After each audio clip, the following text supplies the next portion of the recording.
मनसेला सोबत का घ्यावं असं वाटलं? कारण तुमच्याकडे महायुती म्हणून लढण्यात असताना मोठ्या प्रमाणामध्ये बहुसंख्य बहुमत आहे, तरी सुद्धा मनसेची गरज का वाटते?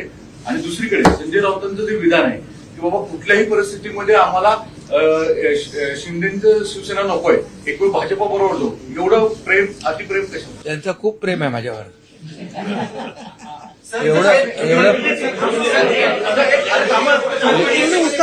एवढं प्रेम आहे की बसता उठता झोपता स्वप्नात सुद्धा मी दिसतो.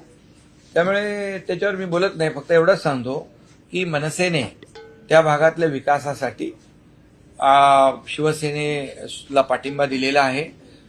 आणि यापूर्वी देखील लोकसभा आणि विधानसभेमध्ये मनसे आमच्यासोबत होती. त्यामुळे त्यांनी पाठिंबा दिलाय फक्त आणि फक्त डेव्हलपमेंटच्या मुद्द्यावर. आणि भारतीय जनता पक्ष आणि शिवसेनेची युती आहे, ही युती आजची नाहीये. आम्ही युतीमध्येच तिकडे महायुतीमध्येच सत्ता स्थापन करणार आहे. भारतीय जनता पक्ष, शिवसेना आणि आता मनसे जो आहे आमच्या विकासाच्या मुद्द्यावर आलेला आहे. आणि त्याच्यामुळे भारतीय जनता पक्ष आणि शिवसेना असं कुठंतरी एकामेकापासून सत्तेमध्ये लांब राहणार हा विषय नाहीये.